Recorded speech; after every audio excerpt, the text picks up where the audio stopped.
एकादशी कब है? नवंबर, जैसे कि मार्गशीर्ष कृष्ण पक्ष की एकादशी वर्ष 2025 में हमें व्रत कब करना है। जैसे कि जो बहनें पहली बार एकादशी व्रत करना चाहती हैं, एकादशी व्रत करने के क्या नियम हैं, किन किन बातों का ध्यान हमें रखना चाहिए, कौन सी गलतियां हमें भूल कर भी नहीं करना है एकादशी व्रत के दौरान, और जो हम भोजन का दान करेंगे वो किस दिन करेंगे। क्या एकादशी व्रत वाले दिन ही भोजन निकालकर उसे स्पर्श करके हम दक्षिणा के साथ दान करेंगे कि दूसरे दिन हमें भोजन का दान करना होता है। व्रत पारण से पहले किन किन बातों को हमें ध्यान में रखते हुए अपने व्रत पारण को जरूर करना चाहिए। बहुत सारे लोग व्रत पारण करते ही नहीं हैं, जैसे कि आपका व्रत समाप्त हो गया, कंटिन्यू आप जो आपका दिनचर्या है उसी को फॉलो करते हैं। ये गलती ना करें, वरना एकादशी व्रत का लाभ नहीं मिल पाएगा। दोस्तों, एकादशी का व्रत मोक्षदायिनी है, कल्याणकारिणी है, आपके इस मनुष्य योनि से आपको छुटकारा दिलाता है ये एकादशी का व्रत। जैसे कि वर्ष में 12 महीने होते हैं और दो दो पक्ष के हिसाब से 24 एकादशियां आपको मिलती हैं, और 24 एकादशियां अलग अलग मनोकामना के लिए होती हैं। हर एकादशी अपने आप में बहुमूल्य मानी जाती है। तो आप एकादशी का व्रत अभी तक नहीं शुरू किए हैं तो अगहन मास की कृष्ण पक्ष की जो ये उत्पन्ना एकादशी है उस दिन से अपने एकादशी व्रत की शुरुआत कर सकते हैं। तो आइए जानते हैं कि एकादशी व्रत शुरू करने के क्या नियम हैं। वैसे तो हम आपको बताएंगे कि हम एकादशी का व्रत किस दिन से प्रारंभ करें, एक दिन पहले हमें क्या करना होता है और बाद में भी क्या हमें करना चाहिए। एकादशी का व्रत कौन कौन कर सकता है, तो देखिए, आप महिला हैं, पुरुष हैं, सुहागन स्त्री हैं, कन्या हैं, हर लोग मनुष्य जीव इस एकादशी व्रत को धारण कर सकते हैं। एकादशी व्रत करने से पहले आपको संकल्प जरूर लेना चाहिए। हर एकादशी का संकल्प लें, ऐसा नहीं कि लगातार 1 वर्ष तक 5 वर्ष तक, ऐसा ना करें। आप हर एकादशी पर संकल्प लेकर अपने व्रत की शुरुआत करें। दूसरी अहम बात, एकादशी व्रत 3 दिनों का माना जाता है। जैसे कि पहले दिन 10वीं तिथि के नियम का पालन करते हैं और दूसरे दिन एकादशी का व्रत करते हैं और फिर तीसरे दिन व्रत का पारण करते हैं और उसी दिन हमें दान करना होता है। जिस दिन एकादशी का हम व्रत करेंगे उस दिन हमें अनाज का दान नहीं करना है। आप फल फ्रूट का दान करें, लेकिन अनाज का दान जो हम एकादशी पारण से पहले करते हैं, भगवान विष्णु का पूजन अर्चन करने के बाद 1 थाली भोजन दान ब्राह्मण के लिए करते हुए हम अपने एकादशी व्रत का पारण करेंगे। और हरिवासर के दौरान भी हमें पारण नहीं करना चाहिए। तो हरिवासर कब लगता है हर एकादशी में, वो भी हम जानेंगे। तो उत्पन्ना एकादशी वर्ष 2025 में 15 नवंबर को मनाई जा रही है। इसी दिन आप व्रत करें। दोस्तों, आप सभी से रिक्वेस्ट है कि आप एकादशी व्रत करते समय एक चीज का ख्याल आपको जरूर रखना है, और ये हमारे हर पुराण में, अग्नि पुराण में, आपका भविष्य पुराण है, और भी जितने पुराण हैं, ज्यादातर सब में एकादशी व्रत करने के नियम में यही बताया गया है कि हमें 10वीं युक्त एकादशी का चयन नहीं करना चाहिए। एकादशी द्वादशी युक्त हो, त्रयोदशी युक्त हो, वो हमारे लिए ज्यादा कल्याणकारी होती है। तो इसीलिए हर एकादशी में कभी कभी पहले दिन की एकादशी त्याग करके दूसरे दिन की एकादशी का मान्य हमें करने के लिए कहा जाता है। तो आप हमेशा ध्यान रखें। दूसरी अहम बात कि 10वीं तिथि पर भी आपको सात्विक आहार ग्रहण करना चाहिए।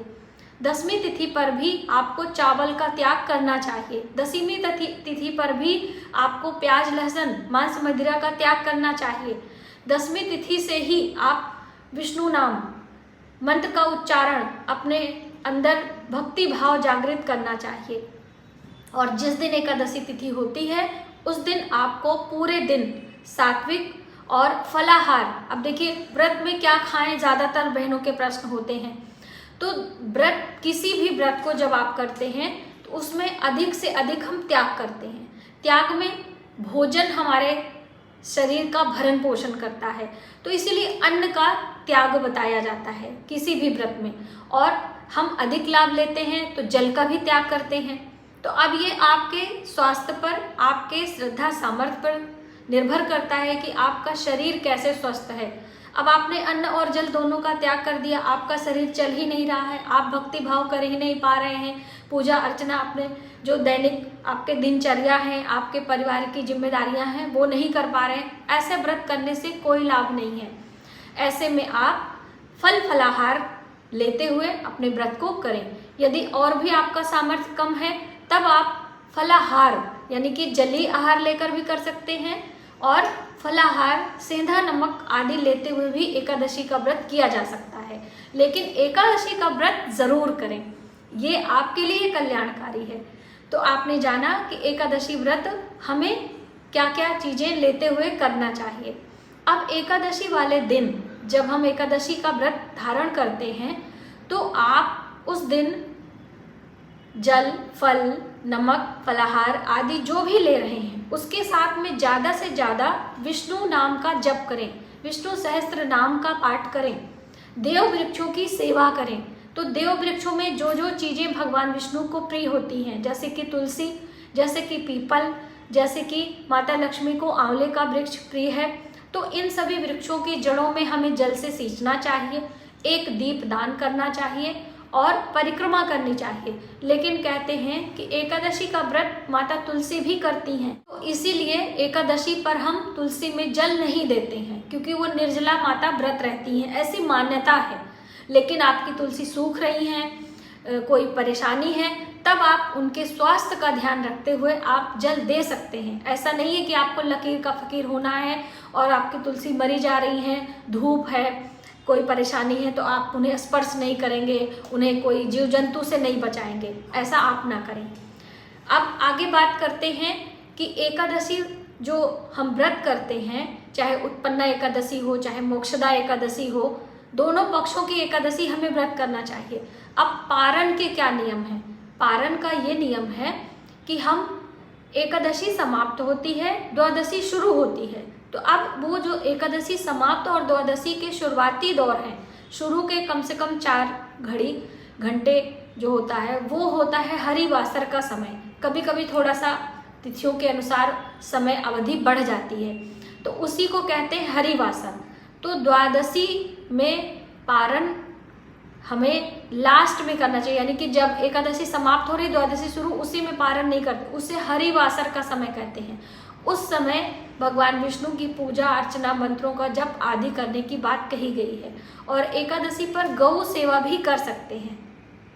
इन सब बातों के बीच में एक चीज का और आपको ध्यान रखना है कि जैसे आप अपने परिवार के लिए भोजन आदि बना सकते हैं कि नहीं। जैसे परिवार में बच्चे हैं, बुजुर्ग हैं, आपके घर कोई अतिथि आए हैं और वो लोग एकादशी का व्रत नहीं कर रहे हैं, तो क्या हम उनके लिए भोजन बना सकते हैं कि नहीं? बिल्कुल आप बना सकते हैं।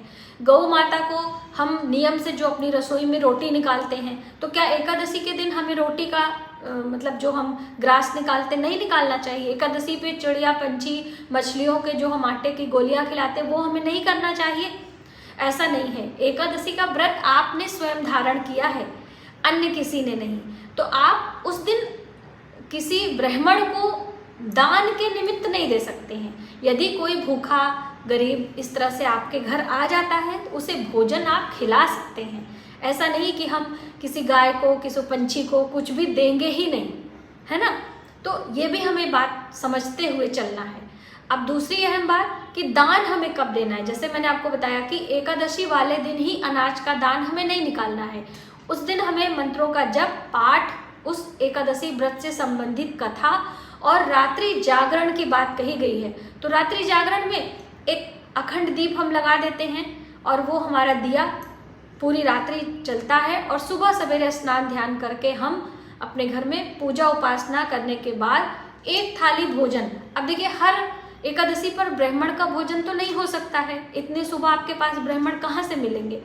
तो ऐसे में हम सूखा अनाज निकालते हैं। सूखे अनाज में चावल ज़रूर होना चाहिए, चने की दाल रख लीजिए, हल्दी नमक रख लीजिए, कोई मौसमी फल और मौसमी सब्जियां, मिठाइयाँ, दक्षिणा, इतनी चीज़ें रखकर जल घुमाकर प्रणाम करके भगवान विष्णु का ध्यान करके ब्राह्मण देवता के निमित्त ये भोजन का दान हम मंदिर में ईश्वर के सामने रखकर प्रणाम और क्षमा मांगते हैं। जब भी हम कोई व्रत, उपास या पूजा पाठ करते हैं तो क्षमा बहुत ज़रूरी है। आप कम पूजा करें, मंत्रों का जप कम करें, लेकिन हम क्षमा प्रार्थना ज़रूर करते हैं। तो इस तरीके से उस भोजन का दान करना है। उसके बाद हमें पारण करना है। पारण करने के शुभ समय बताए जाते हैं कि इस मुहूर्त में आपको पारण करना है, तो वो मुहूर्त समझकर आपको पारण अवश्य करना है।